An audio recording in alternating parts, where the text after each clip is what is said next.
Moussa Moumouni Jarmokoy repose désormais dans sa dernière demeure. La cérémonie des obsèques s'est tenue ce matin à la morgue nationale de Niamey.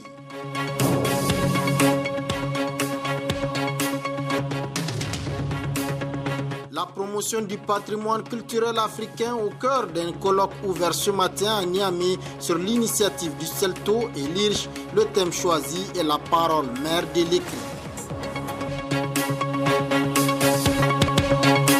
Est-ce le registre social unifié? Quel usage et comment l'appliquer au contexte nigérien? C'est l'objectif de l'atelier de formation destiné aux agents de la cellule filets sociaux.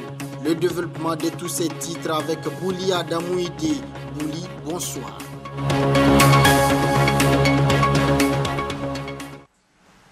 Merci Youssouf Haidara Abdoulaye. Messieurs, dames, bonsoir et bienvenue dans ce 21h de la télévision Bonferré à la morgue de l'hôpital national de Niamey. Cette tenue ce matin, la cérémonie des obsèques de Moussa Moumouni Jarmakoy, président de l'ANDP Zamalahia, président du Conseil économique, social et culturel CESOC. La cérémonie s'est déroulée en présence du président de la République, Issoufou Mahamadou. Les précisions de Suleiman Ousmane et Ibrahim Ousmane. Ce jeudi matin vers 9h, sous un soleil déjà chaud, 6 sapeurs-pompiers portaient dans un cercueil le corps du président de l'ANDP Zamalahia, président également d'ICESOC, Moussa Moumouni Jarmakoy, recouvert du drapeau du Niger. Le colonel à la retraite Issa Kalabo a prononcé l'oraison funèbre pour lui rendre un dernier hommage. Moussa Moumouni Jarmakoy, tu es né le 26 avril 1944 à Dosso et rappelé à Dieu le 19 novembre 2017 à Paris, en France, suite à une maladie. Tu es issu de la famille rayante du sultanat de Dosso. Dès ton bas âge, tu subis fortement l'influence religieuse et l'éducation parentale. Ainsi, tu réprouves l'orgueil, la turpitude, le mensonge, la calomnie et la médisance. Durant toute ta vie, tu as été un homme de foi et de droiture, un homme d'une pieuse bonté. Le destin a fait de toi un chef militaire d'abord, puis un responsable politique et un dirigeant administratif. Partout, tu as été un chef, un bon chef, dévoué. Comme ton père, le lieutenant Moumouni Aouta, tu as embrassé la carrière militaire en t'incorporant aux forces armées nigériennes le 28 mai 1966. Moussa, assurément, tu laisses un vide, un très grand vide. Aujourd'hui, aux côtés du président de la République, chef de l'État, son Excellence El Hadji Issoufou Mahamadou, ton compagnon politique loyal, nous, tes amis, frères d'armes, collaborateurs, alliés et sympathisants, tenons à te rendre ce dernier grand hommage. Nous te faisons le serment de suivre tes traces par le don de soi, par le patriotisme, par l'abnégation et surtout en te renouvelant toutes les marques de notre affection. Que ton épouse, Khadijatou Moussa Diallo, dite Fili, et tes 8 enfants, que tes parents et tous tes amis, que toute la classe politique nigérienne, que les militants de ton parti, que tes compagnons des armées, que tes collaborateurs du CESOC, que tous ceux qui te sont chers reçoivent en ces moments douloureux l'expression de notre profonde compassion. Nous implorons la grâce divine pour le repos de ton âme. Qu'Allah te pardonne tes péchés, qu'il t'accorde son paradis éternel. Repose en paix, Moussa. Adieu la vie. Le président de la République, Issoufou Mahamadou, incliné à son tour devant la dépouille pour la prière avant d'aller présenter ses condoléances aux familles.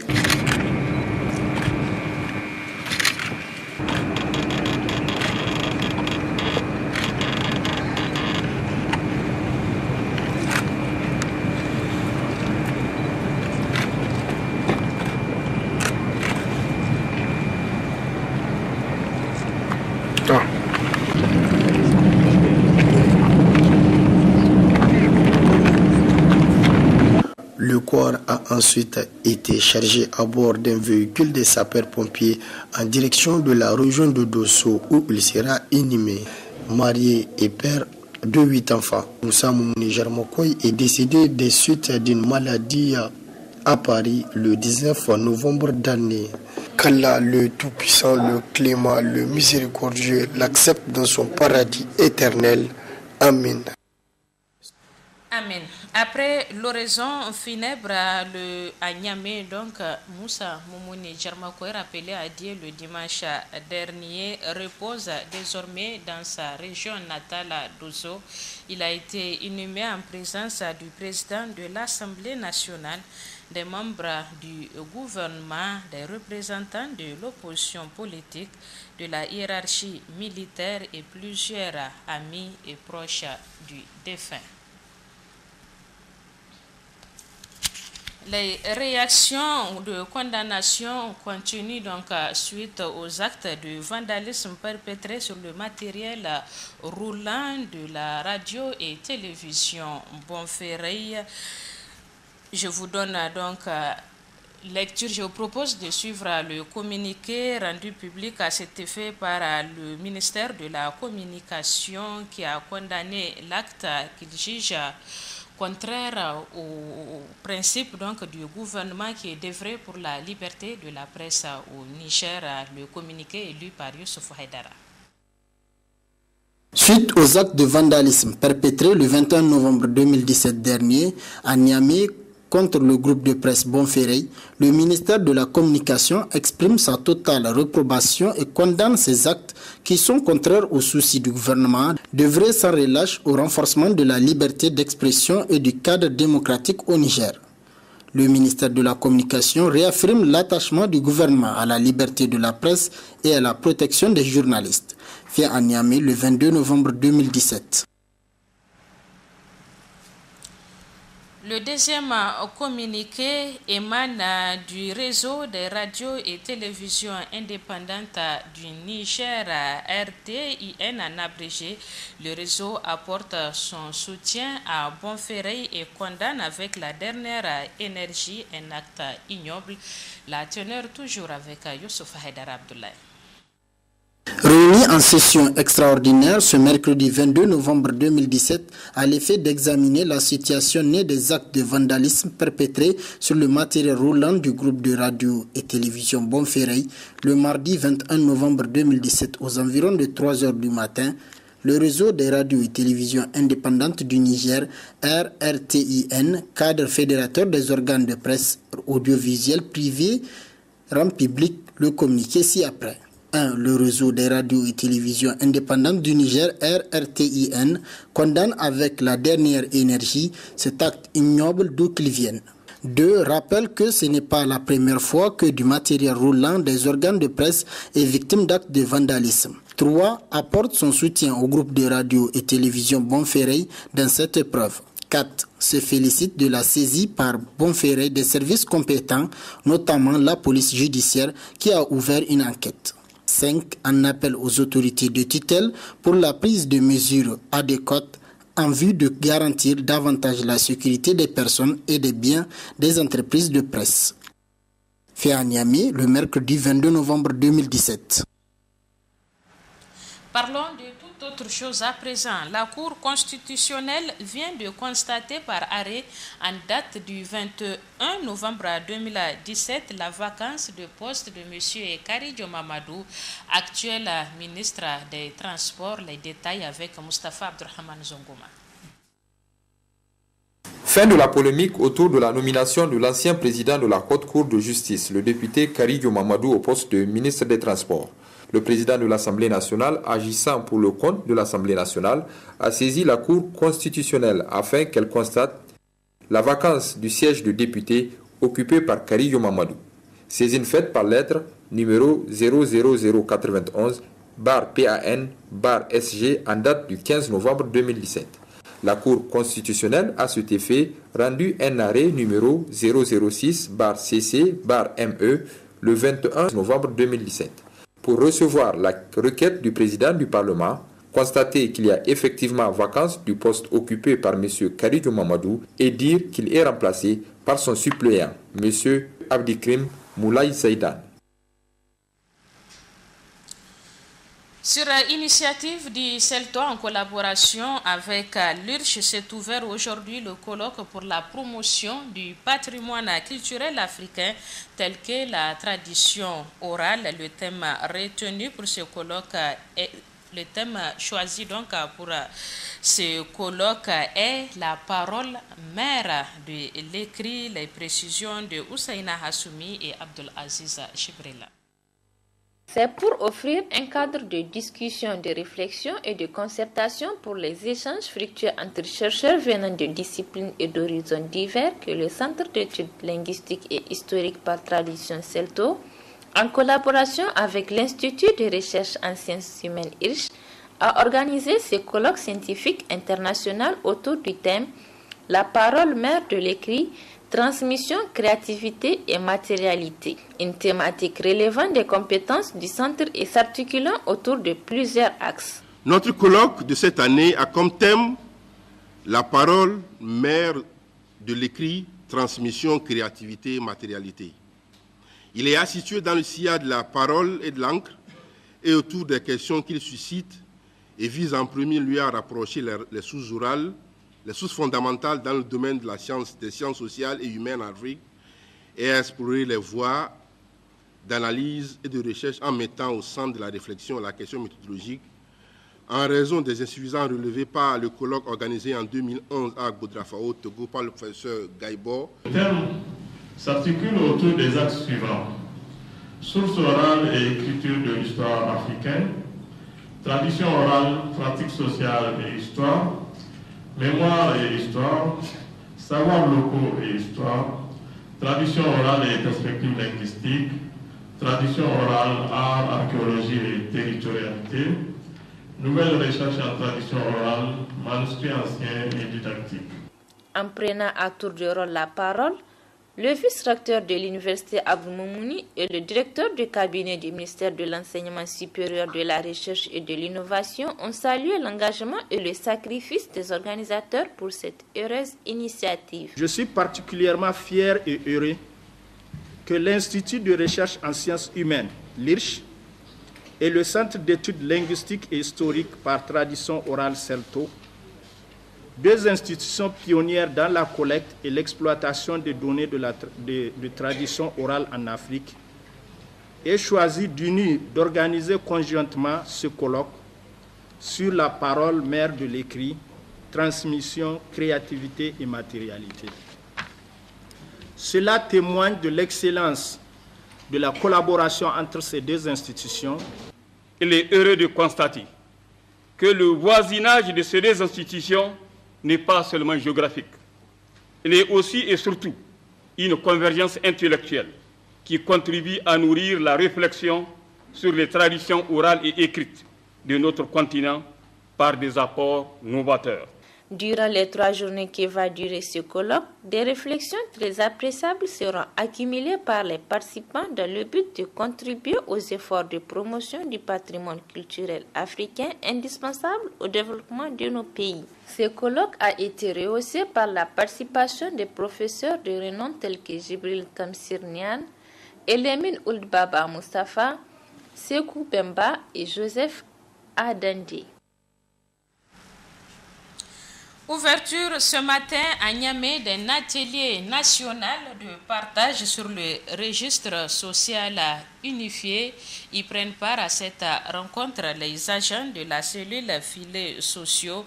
La cérémonie s'est déroulée en présence du directeur du cabinet adjoint du Premier ministre et devant nos reporters Soumana Karimou et Omar Boukari. Dès l'entame de son propos, le coordonnateur national de la cellule filets sociaux a d'abord fait une présentation géographique, climatique et économique du pays avant de s'appesantir sur les résultats de leurs réflexions pour améliorer la qualité du processus engagé. Dans cette perspective, le présent atelier de partage sera repliqué au niveau régional en relation toujours avec nos partenaires techniques et financiers pour élargir le consensus sur les orientations à retenir dans le processus du développement du registre social unifié, perçu par nous comme un outil national nécessitant une large adhésion à ses objectifs et à la démarche de sa construction. En plus du rappel sur la politique nationale de protection sociale, des exposés seront faits sur le concept, le contenu, l'utilité de notre registre social unifié commun, illustré par l'expérience malienne présentée par le directeur du registre social unifié de notre pays frère. Des workshops seront constitués pour traiter les thèmes majeurs du registre social unifié et en dégager les principales orientations qui vous seront restituées demain. En ouvrant les travaux de l'atelier national de partage sur le registre social unifié, le directeur de cabinet adjoint du Premier ministre a surtout mis l'accent sur l'importance de la mise en place du registre social et les objectifs de ce dernier. Cet outil est pertinent pour plusieurs raisons. Premièrement, il permet de maintenir les coûts administratifs et privés liés à l'établissement et à la maintenance des registres de bénéficiaires pour tous les acteurs.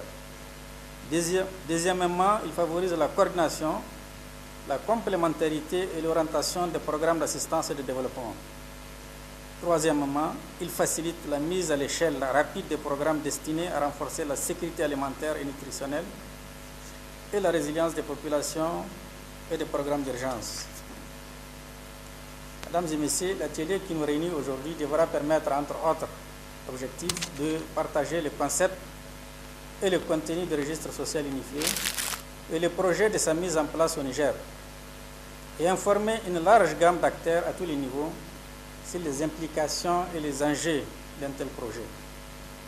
Il permet également de susciter la collaboration des acteurs opérationnels intéressés à prendre part à l'élaboration des registres sociaux unifiés avec des outils harmonisés et une base de données communes.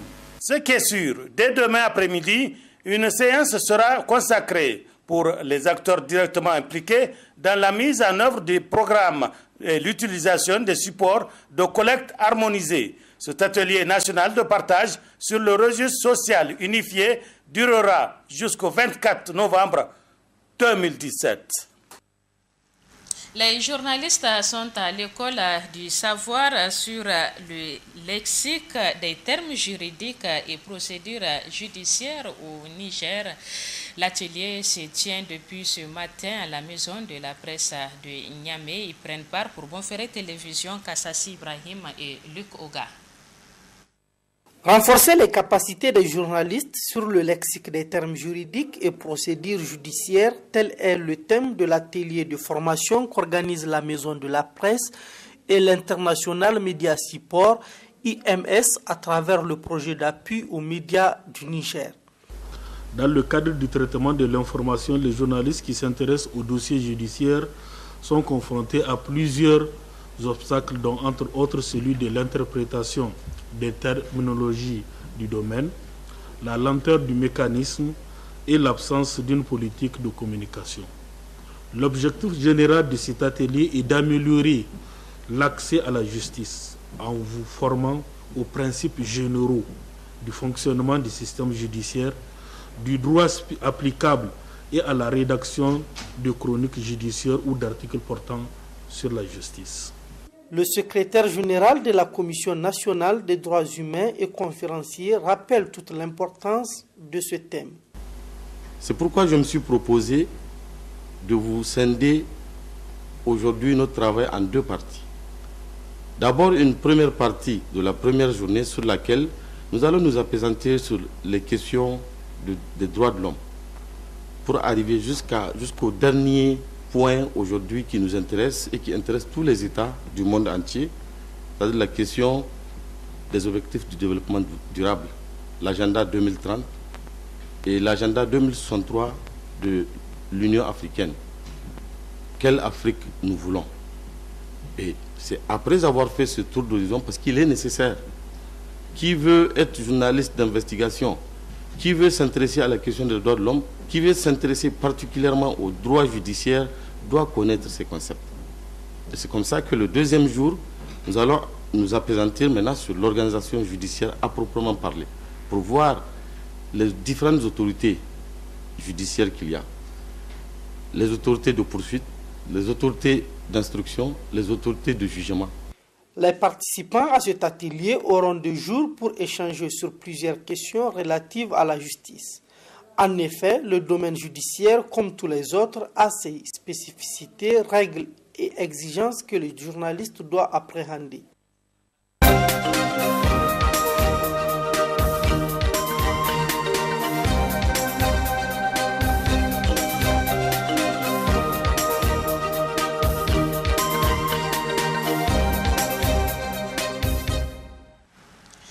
C'est un vrai peul que j'ai sur le plateau ce soir.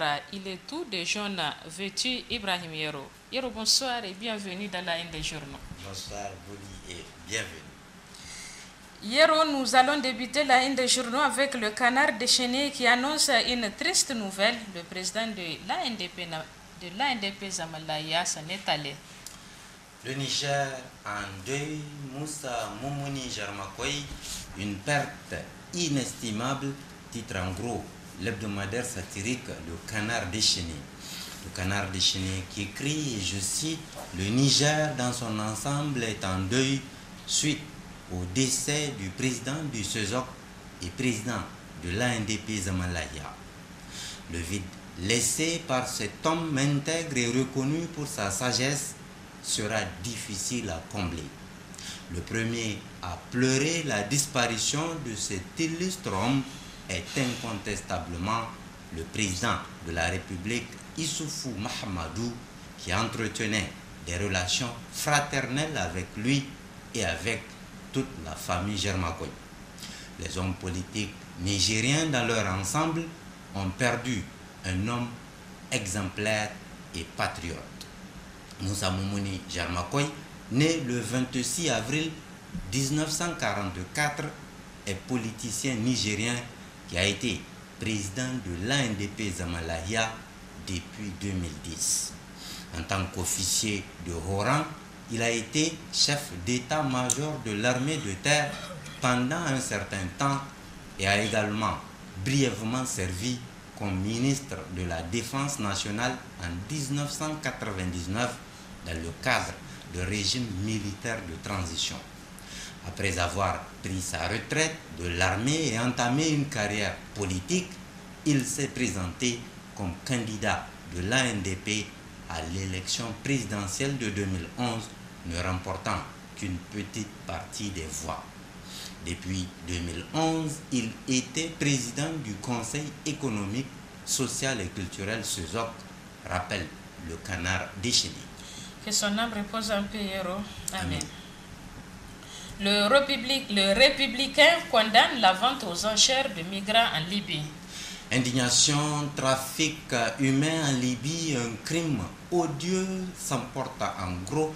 L'hebdomadaire Le Républicain qui écrit, je cite, « Indignation, colère et désolation était le ressenti des âmes éprises de paix et de justice en réaction au scandale de trafic humain en Libye révélé par la presse internationale. C'est comme qui dirait le monde s'effondre. La vente aux enchères publiques d'êtres humains. Qui l'aurait cru dans ce monde aussi savant qu'évolué? Cet anachronisme est pourtant une réalité en Libye et il va falloir s'attaquer à ce problème sans complaisance. Ce drame n'est que la partie visible de l'iceberg sur le sort de la jeunesse africaine. Une situation certes malheureuse, mais qui interpelle notre commune humanité à se regarder dans le miroir. Nous sommes en face d'une impasse, une défaite de la raison dans un monde qui n'a jamais été aussi riche et technologiquement apte à prendre en charge les besoins fondamentaux. Au lieu d'organiser la solidarité internationale, les leaders de la planète demandent simplement aux jeunes Africains d'accepter stoïquement leur sort en restant chez eux en dépit du fait que pour ces jeunes, le statu quo est invivable, commente le Républicain. La roue de l'histoire souligne la réaction du président de la République du Niger. Vente de migrants en Libye, indigné, le président Issoufou interpelle la CPI, titre en gros l'hebdomadaire La Roue de l'Histoire, qui écrit, et je cite, « La vente aux enchères de migrants comme esclaves en Libye m'indigne profondément. J'en appelle aux autorités libyennes et aux organisations internationales afin que tout soit mis en œuvre pour que cesse cette pratique d'un autre âge que nous croyons à jamais révolue. » Ainsi s'exprimait le président de la République Issoufou Mahamadou après avoir visionné le reportage de la chaîne américaine CNN sur le sort des migrants en Libye. Face à ce crime odieux, abject, le président Issoufou ne s'est pas arrêté à une simple indignation. Il a demandé au président ivoirien son note du sommet de l'Union africaine, Union européenne, des 29 et 30 novembre à Abidjan, à ce que le sujet soit mis à l'ordre du jour de cette rencontre. Le ministre nigérien des Affaires étrangères, Ibrahim Yacouba, a indiqué que le président du Niger a demandé que cette question soit inscrite à la prochaine réunion UEUA à Abidjan. Il nous a instruit de rester mobilisés en lien avec tous les pays africains. En plus, le chef de l'État a instruit le ministre nigérien des Affaires étrangères, Ibrahim Yacoubou, pour convoquer l'ambassadeur de Libye au Niger et lui faire part vivement de l'indignation du Niger sur la vente des migrants africains en Libye, de cesser immédiatement cette ignominie et de traduire les auteurs devant la justice. Mieux, le président Issoufou Mahamadou interpelle la Cour pénale internationale sur l'ouverture d'une enquête sur ce qui est qualifié par tous comme un crime contre l'humanité, rapporte La Roue de l'Histoire. Le visionnaire salue la réaction du président nigérien face à ce trafic d'humains. Trafic de migrants en Libye, le président Issoufou Mahamadou en appelle à une grande vigilance internationale, s'exclame en gros l'hebdomadaire Le Visionnaire, qui décrit la situation de la Libye en ces termes, et je cite, « Beaucoup d'analystes l'avaient largement prédit, l'après-Kadhafi sera un véritable chaos pour la Libye. Avec le recul que constatons aujourd'hui, la Libye est une sorte de no man's land, un territoire, pas un État ingouvernable. Deux gouvernements parallèles, le premier reconnu par la communauté internationale, le deuxième de fait illustré par le contrôle qu'exerce le maréchal Khalifa Haftar sur l'ensemble du territoire aérien libyen. Jusque-là, poursuit le visionnaire, toutes les initiatives de conciliation des deux camps ont échoué. Résultat, la Libye est devenue un territoire de tous les réseaux de trafic en tout genre. Le premier de tous les trafics connus à ce jour est celui des migrants vers l'Eldorado européen. Des armateurs et leurs complices sur les berges organisent le départ massif des candidats à l'immigration clandestine vers les villes d'Europe les plus proches de la mer. Ils perçoivent en contrepartie d'importantes sommes d'argent auprès des candidats au départ, mais les embarquent dans des moyens de transport non adaptés à la traversée de la mer, et de ce fait, un accident est vite arrivé, emportant en général tous les membres de l'équipage de fortune, déplore le visionnaire. Sur un tout autre sujet, Héros, l'éclosion s'inquiète de la propension de Niamey à méconnaître les lois de la République. Près de 245 milliards d'assistance militaire des USA au Niger, Issoufou Mahamadou, le goût des violations, dénonce en gros l'hebdomadaire L'Éclosion qui écrit, et je cite, « En refusant de statuer sur la demande du président de l'Assemblée, la Cour constitutionnelle ne proclame pas la vacance du dit siège et de facto, le député Caridjo reste à son poste. Il devait donc démissionner du gouvernement en attendant la régularisation de son départ du Parlement. S'il ne le fait pas, le président de la République, garant du respect de la Constitution et des lois de la République, devait prendre ses responsabilités pour remanier le gouvernement afin de se conformer à l'arrêt de la Cour constitutionnelle. Le président Issoufou devait aussi se soucier du respect de l'article 80 de la Constitution. La France, les USA et l'Allemagne sont autorisés à installer des bases militaires sur le territoire nigérien sans que l'Assemblée nationale qui vote les lois n'en soit avisée. Ce qui est curieux, le président Issoufou dispose d'une majorité de quelques 140 députés sur 171. Alors, pourquoi n'a-t-il pas saisi le Parlement pour faire voter une loi en bonne et due forme sur la présence militaire étrangère au Niger? Ce qui est sûr, le chef de l'État sait pouvoir obtenir des députés de la majorité tout ce qu'il voudra. Mais en fait, le problème est ailleurs. Si une loi avait été débattue et votée à l'Assemblée nationale, les Nigériens allaient connaître la contrepartie gagnée par leur pays en autorisant les bases militaires américaines. Or, depuis 2012, le budget général de l'État est grevé par les dépenses militaires, conclut L'Éclosion. Ici, Boulip, il faut peut-être préciser qu'un autre arrêt de la Cour constitutionnelle est déjà tombé pour constater la vacance du siège de député occupé par M. Caridjo Mahamadou. Un arrêt est tombé donc le 21 novembre dernier. On poursuit avec le courrier Hiero qui estime que les députés commencent à avoir peur du vote du budget 2018. Loi de finances 2018, sévère mise en garde des organisations de la société civile et des centrales syndicales, prévient en gros l'hebdomadaire Le Courrier. Le Courrier qui écrit, et je cite, « Les députés viennent d'aménager leur calendrier de travail. » Et comme s'ils redoutaient la date fatidique du vote de la loi de finances, ils ont fait un va-et-vient qui confirme leur appréhension de cette journée de péril. Arrêtée au départ pour les 27 et 28 novembre, la discussion et le vote de la loi de finances 2018 sont repoussés au 29 et 30 novembre. Puis, une dernière information de source parlementaire nous apprend au courrier donc, que l'échéance a été ramenée au lundi 25 et dimanche 26 novembre 2017. Mamadou Issoufou, qui va probablement voyager comme d'habitude pour laisser les députés jouer aux apprentis sorciers, serait très ferme sur la question. Ils doivent adopter son projet sans état d'âme. Il aurait d'ailleurs sévèrement tensé ceux qui s'étaient crus en devoir de lui suggérer leur part d'efforts à fournir, notamment en matière de réduction de la taille du gouvernement.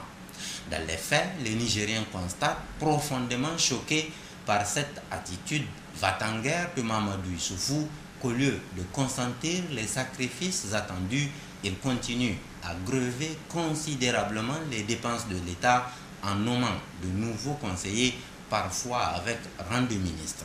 Des actes qui contribuent à creuser davantage le fossé que la loi de finances a occasionné entre le peuple et les gouvernants actuels.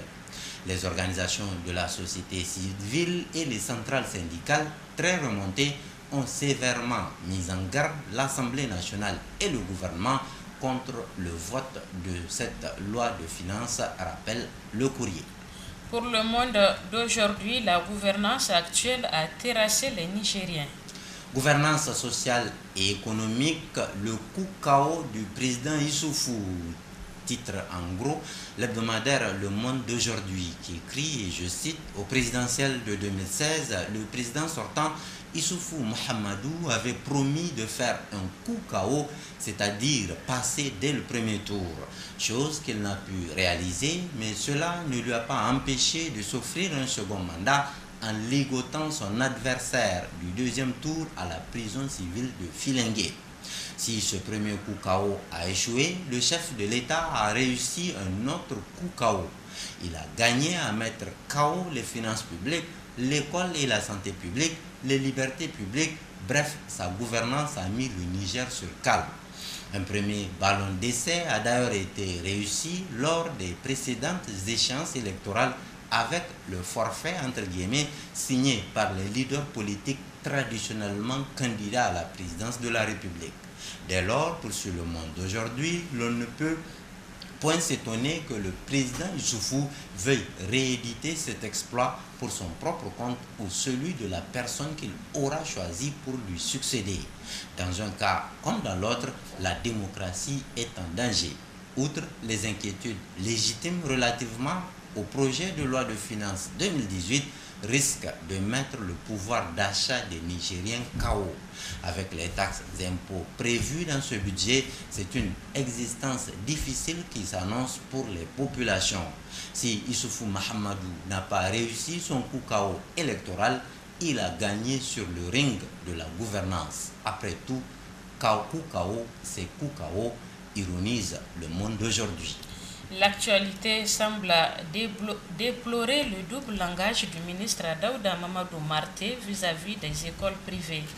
La promesse non tenue du ministre des Enseignements primaires aux écoles privées déplore en gros l'hebdomadaire L'actualité qui écrit, et je cite, « Il vous souviendra que lors d'une de ses interventions, le ministre des Enseignements primaires avait affirmé que dans le cadre de l'amélioration de la qualité de l'enseignement, tant dans le public que dans le privé, les écoles privées seront désormais dotées d'enseignants qualifiés venant du public pour combler le manque à gagner dans le cadre de la subvention de l'État. Cela a été très bien accueilli dans le milieu des écoles privées qui en ont tant besoin. Mais 2 mois après la rentrée, les concernés attendent toujours, car ces fondateurs privés ont investi des moyens financiers énormes pour apporter leur contribution au développement socio-économique du pays. La loi a prévu de leur apporter les appuis nécessaires au bon fonctionnement de leurs établissements avec un encadrement pédagogique conséquent. Cet encadrement doit se faire comme cela se doit au public par les conseillers pédagogiques. Mais hélas, déplore l'actualité, cela n'est pas le cas depuis un certain temps. Il se passe des pratiques peu orthodoxes à Niamey. C'est ainsi que des conseillers pédagogiques exigent à des fondateurs d'écoles privées des retombées contre ces encadrements pédagogiques. Cette pratique est très courante chez certains conseillers pédagogiques de Niamey.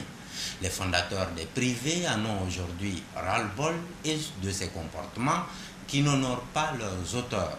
En dehors des conseillers pédagogiques, on compte parmi ces indélicats des agents chargés de l'enseignement privé de la région de Niamey et ceux des autres démembrements du ministère, pointe du doigt l'actualité. Ibrahim Yero, c'est la fin de la une des journaux cette semaine. Merci pour toutes ces informations. Merci aussi, Bouli, à la semaine prochaine. Mesdames et messieurs, c'est également la fin de ce journal. Merci à vous de l'avoir suivi. Tout de suite à votre débat en Hausa Gaskia avec Abdoulaye Mamman et ses invités. Bonne réception et au revoir.